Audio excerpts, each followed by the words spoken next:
Saludos. Un verdadero placer estar por acá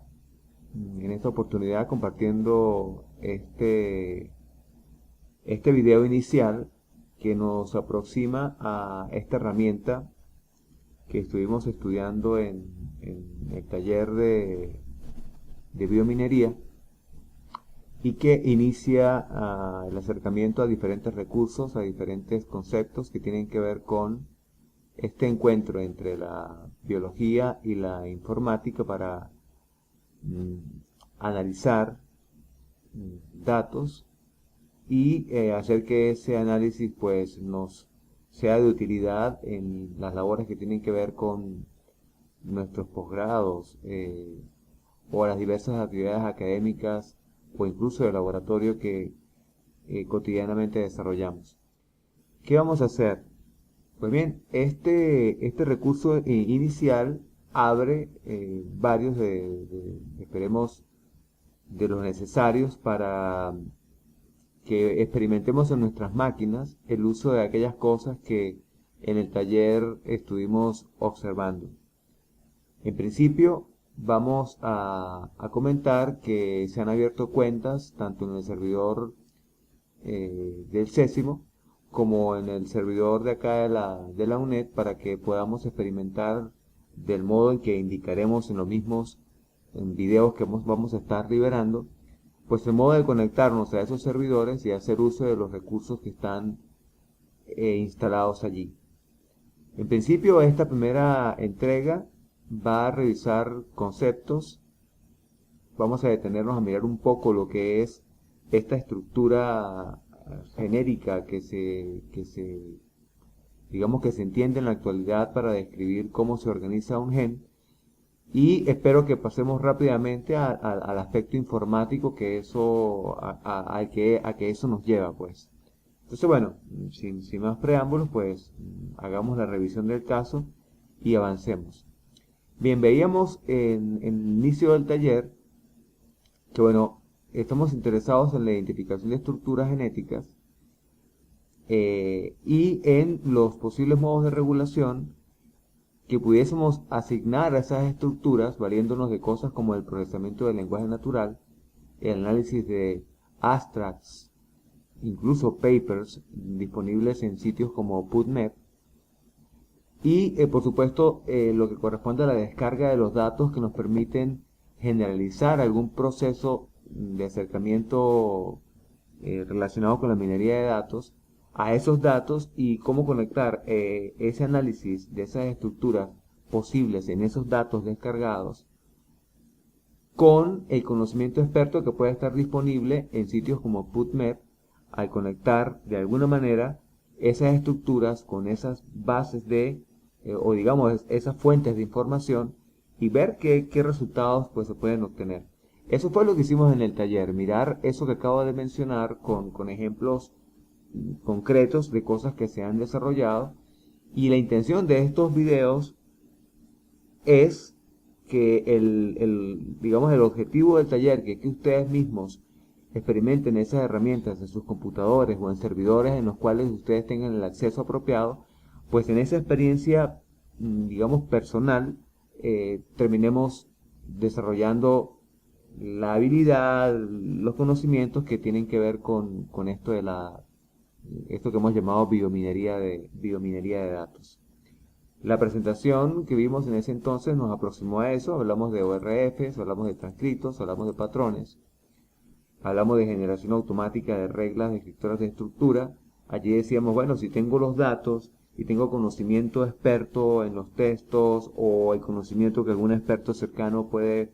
aportar, ¿por qué no llevar eso a reglas o a un formato de reglas y definir lo que se conoce como una base de conocimiento que es diferente a una base de datos en general? Y aprovechar ese conocimiento para pasar secuencias problemas por esas reglas y desde esas reglas obtener algún modo de generalizar estructuras. De eso hablamos y alguna idea nos quedó al respecto. En los videos iremos mirando cómo eso se llevó a cabo en términos prácticos, pues para que ustedes lo experimenten. Hablamos de generación automática de patrones. Recuerden que vimos aquella escalera, se puede decir, por niveles, donde veíamos que podemos conectar objetos del experto relacionados con una red en particular, con objetos que, por ejemplo, se podrían obtener desde algo como el Protein Data Bank. Y si eso lo conectamos con herramientas que nos ofrecen información sobre factores de transcripción, homólogos, información genérica acerca, información estandarizada acerca del modo de identificar objetos como proteínas, ligandos y demás, si conectamos todo esto de alguna manera, podemos terminar obteniendo bases de conocimiento que luego son susceptibles de análisis automáticos que permiten, en este caso, inferir información como por ejemplo una cascada de eventos que nos dice que un objeto en particular pudiese estar siendo activado, se puede decir, su transcripción pudiese estar siendo activada mediante una cascada de eventos en particular, y esa cascada de eventos en particular pues estaría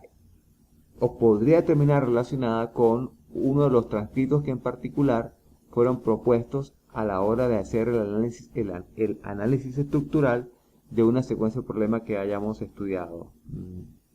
Poco a poco iremos mirando de nuevo estas cosas, yo las hablamos en el taller, pero yo sé que estas cosas, pues bueno, requieren su refuerzo y su revisión. Por eso estamos haciendo estos recursos precisamente. Hablamos entonces de lo que es la propuesta de integración estructural y funcional. Hablamos de un ejemplo de aplicabilidad. Recuerden que hablamos de la proteína somatostatin. Y también hablamos de esto de la posibilidad de no quedarnos solamente en el enfoque orientado a un solo objeto específico por alguna razón, sino que de repente estamos frente a una red de, de objetos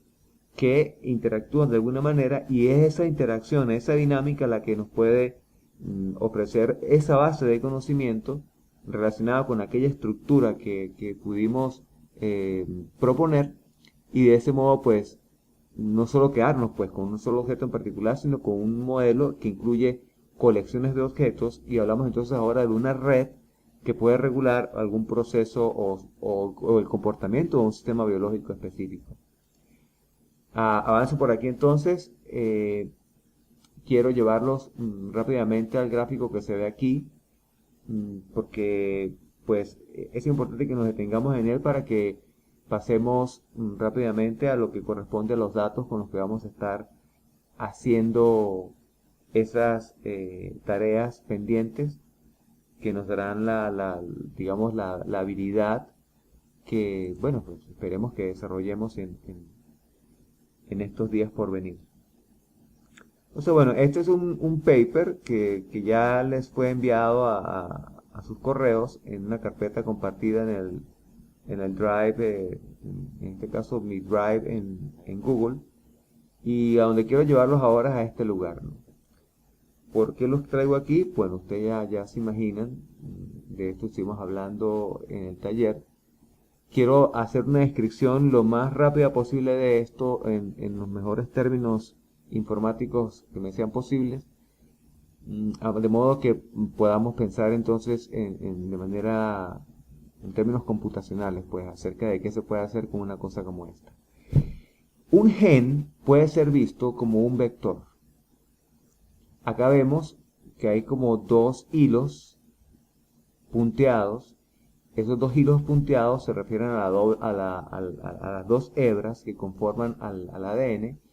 Y como decíamos, pues cada uno de esos hilos es complemento, cada punto en ese hilo tiene un complemento del lado opuesto. Entonces, si por ejemplo por aquí hay una A, su complemento será una G. Si por aquí hay una C, su complemento será una T. Y se dice entonces que tenemos dos vectores, uno espejo del otro. No exactamente espejo, pero digamos que sabemos cómo se refleja una molécula, o cuál es el reflejo o la contraparte de una molécula en esos dos hilos. Y podemos perfectamente tomar solo uno de ellos y tratar de trabajar sobre esa hebra para desarrollar experimentos que pueden de hecho aprovechar las dos. Ya veremos eso más adelante. Pero digamos que por ahora nos quedamos en una de las hebras, y digamos que es esta, la hebra Watson. Si ubicamos en alguna de esas hebras, que es un vector, la posible estructura de un gen, ese gen se ve como ustedes ven allí. una colección de bloques a los que llamaremos o se denomina exones, exon 1, exon 2, exon n, y una colección de bloques a los que se conoce como intrones, intron 1 a intron n-1. Hay un bloque anterior al primer exón que se conoce como la región promotora, por aquello de que promueve de alguna manera el proceso o pudiese incluso permitir la inhibición del proceso de transcripción que permite realizar un copiado de esa estructura o esa colección de exones e intrones en un momento en que es requerido extraer una copia de esa estructura para que eventualmente mediante un proceso que se conoce como de transcripción y traducción se elabore un producto como por ejemplo una proteína. Hay cuatro etapas, se pudiese mencionar aquí, y vemos como de la etapa de la situación A pasamos a la situación B, extrayendo la colección de exones e intrones. Luego hay un procesamiento y transporte desde el núcleo celular al citoplasma, en el que se extraen los exones, como ustedes pueden ver desde el plano original, y se genera, digamos que una especie de comprimido, ¿no? Un compacto de información, donde están presentes solamente los exones, tanto aquellos que tienen las regiones oscuras como aquellos que tienen las regiones claras. Todo lo que está en gris es un exón, solo que los primeros exones pues suelen marcar una región como más oscura para indicar lo que se conoce como la región no trasladada, sí transcrita pero no trasladada, es decir, copiada desde el paso A al paso B, pero cuando vas a pasar el proceso de construcción del producto, que en este caso es una proteína, pues esa información, digamos, no se convierte en proteína. Esa información permite ambas regiones, tanto la llamada 5' UTR como 3' UTR, les decía en el taller que los biólogos llaman al flanco izquierdo la región 5' y al flanco derecho la región 3', eso tiene su razón biológica, de hecho bioquímica. Y lo de UTR se traduce o se expande como Untranslated Region o región no trasladada, porque el proceso de traslación o de traducción, ahí los términos son equivalentes, es el que genera o nos lleva al producto que codifica esa extracción de información que se está dando en el proceso que estoy tratando de explicarles aquí. Entonces, fíjense, pasamos de aquí, de A a B, de B pasamos a C, donde obtenemos ese comprimido. Ya sabemos que las regiones UTR y 3UTR tienen que ver con procesos de regulación digamos que nos permiten pasar de A a B y a C. De hecho, para ser más precisos, hay que aclarar que la región 5' UTR juega un papel importante en el proceso que nos lleva o el paso que nos lleva de A a B, es decir, la transcripción, mientras que la región T' UTR juega su papel en el paso que nos lleva de C a D. Es decir, que cada flanco tiene una región de regulación que en su momento define lo que se requiere para que, en el caso, por ejemplo, de la traducción, se haga la lectura del ORF y se detenga el proceso de traducción porque efectivamente llegaste al lugar de parada, lo que ya genera esa primera estructura que al final se convierte mediante luego otros pasos, digamos, de reestructuración que vienen después, que ya no son parte de lo que es el proceso de transcripción y traducción, pues te llevan de una estructura primaria a una estructura secundaria o a una estructura madura de la proteína que al final pues te permite tener una hormona u otro tipo de objeto biológico que en un momento determinado el organismo pueda necesitar. Las regiones que están marcadas en gris claro definen la colección de CDS o zonas codificantes, secuencias codificantes, que sí portan la información concreta que permite elaborar el producto que conocemos o alcanzamos a observar aquí. A esa región se le conoce como la región ORF porque sobre ella, digamos, la maquinaria que se encarga de transformar este plano en una proteína, pues se mueve por bloques de 3, leyendo grupos de caracteres de 3, para ir, digamos, tomando aminoácidos presentes en el citoplasma y usarlos como ladrillos que luego se van, digamos, conectando unos con otros para irle dando forma a esto que ustedes ven aquí como una proteína. Yo voy a recomendar, aprovecho para que, sobre todo por supuesto los informáticos, nos demos un paseo por los conceptos que estamos viendo aquí. Wikipedia es para empezar un buen lugar. Y los conceptos que yo menciono, como por ejemplo UTR, URF, etcétera, los miremos allí y nos hagamos rápidamente una idea de lo que estamos hablando. Bien, ahora en términos informáticos, ¿qué podemos decir? Bueno, si esto lo vemos como un vector, entonces, y queremos hacer minería con esto, ¿hacia dónde va la minería aquí? Pues bueno, si recibimos un vector del cual no sabemos su estructura, el objetivo en cuanto a la parte estructural es que el vector pase por algún tipo de algoritmo que manipule alguna base de conocimiento o algún modelo que permita que se haga la clasificación de lo que serían, por ejemplo, los sitios donde pudieran estar ubicadas las transiciones de exón a intrón, los sitios donde pudiesen estar los sitios o el marcado de los sitios donde inicia el proceso de transcripción. Yo en el taller les hablaba de la región TSS más 1, Transcription Start Site, o el sitio de inicio de transcripción, que aquí se marca como el sitio más 1. El sitio en el cual se inicia el primer CDS, que siempre se marca con el carácter ATG, en el caso de que estemos mirando el vector sobre directamente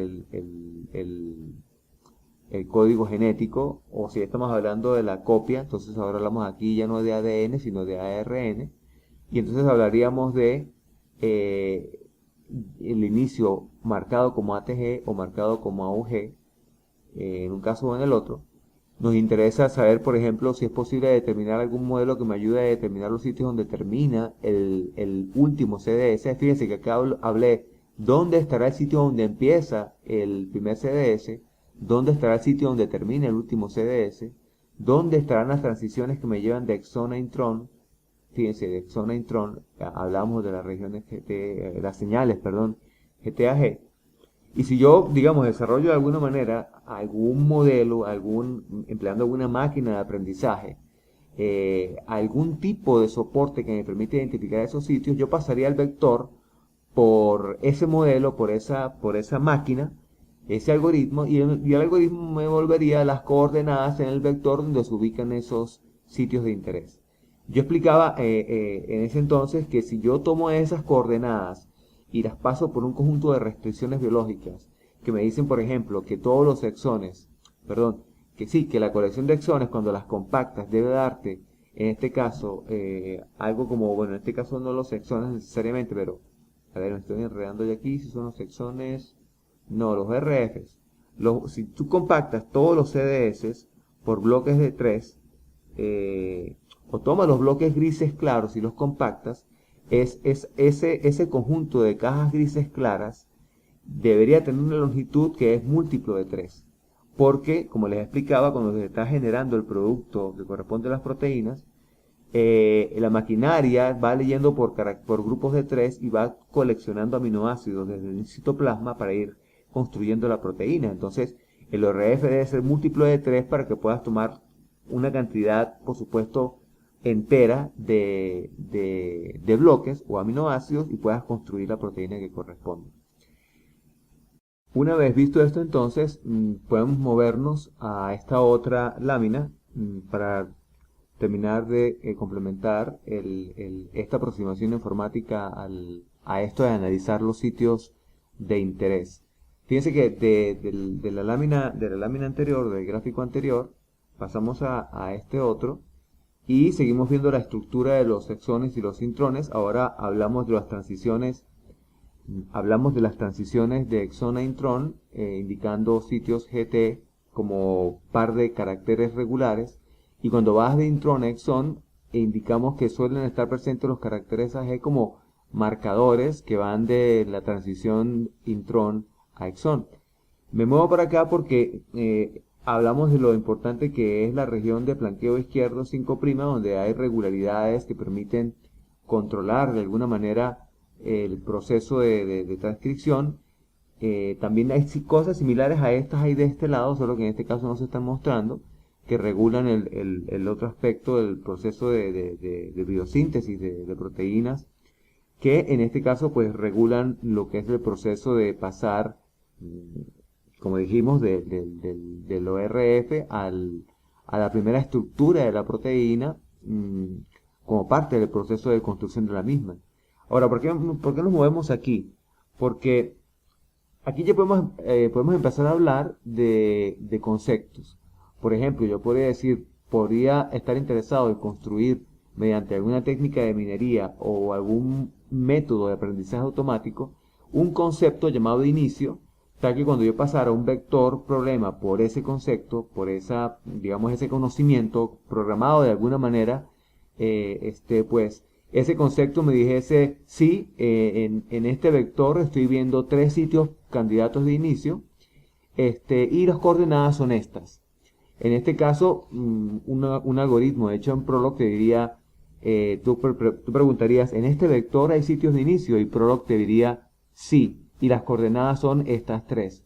Pues igual puedes hacer para otros sitios, como por ejemplo los sitios de Splice GT, que son los sitios de corte que estoy indicando acá, o los sitios de Splice AG, como corresponde aquí, y lo que sería el sitio de parada, que vendría marcado por el codón de parada correspondiente. Esto se puede extender aún más y decir, bueno, yo quiero además agregar a esta lista un concepto llamado TSS más 1, que me dé la coordenada del sitio donde empieza el proceso de transcripción, y además otro que llamado TTS, recuerden que decíamos TSS, Transcription Start Site, y en el caso de la parada del proceso de transcripción hablaríamos de TTS, Termination Transcription Site, y podría tener entonces un concepto más, ya no serían 4, ya serían 6 entonces, cada uno de ellos encargado de identificar coordenadas de posibles sitios que coincidan con las descripciones conceptuales que tienen que ver con el cuándo estás ubicado en un sitio que es buen candidato de inicio, o de splicing GT, o de splicing AG, o de parada, o de inicio de transcripción, o parada de transcripción, y cuándo no. Eso te lleva entonces a una nomenclatura como esta. Entonces tú dirías, bueno, vamos a llamar en términos de programación sitio de inicio TG, sitio splicing GT, sitio de splicing AG, sitio de parada. Eso lo vamos a ver más adelante en scripts muy específicos, pues, que muestran cómo pasamos entonces de estas ideas en una presentación a un código Prolog que trata de hacer lo mejor posible por darnos un concepto generalizado de lo que llamamos un sitio de inicio ATG, un sitio de splicing, etc. Lo que quería justamente decir es que si tienes conceptos que quieres llevar a programas para identificar los sitios de interés, pues construye modelos que van a tener ahora estos nombres, tales que cuando tú les pases en términos informáticos un vector a cada uno de ellos, pues ellos te devuelvan las coordenadas y te digan sí, digan true, si hay sitios de inicio en este vector y las coordenadas son estas, o si no consigue ninguno, pues por lo que te diga false, no puedo hallar hasta donde sé, no puedo hallar esos sitios que tú estás buscando. Bien, aclaro aquí que probablemente me esté equivocando en algo. Si es así, ojalá, porque eso nos puede ayudar a mejorar seguramente el modo en el que nos aproximamos informáticamente a esto. Entonces, bueno, voy a dejarlo hasta aquí. Yo les invito a que, por favor, revisemos esto si sentimos que hay la necesidad de hacerlo. En el siguiente video voy a pasar rápidamente a hablar en términos de registros y de caracteres, para que veamos esto en términos de lo que informáticamente estoy hablando, para ver esto en términos informáticos, no solamente biológicos, y eso nos ayude a comprender un poco mejor la aproximación a la minería que queremos hacer con esto. Bien, lo dejo hasta acá. Espero que no haya quedado muy enredado esto. Y bueno, seguiremos avanzando en el siguiente recurso. Que estén bien. Muchas gracias por estar ahí.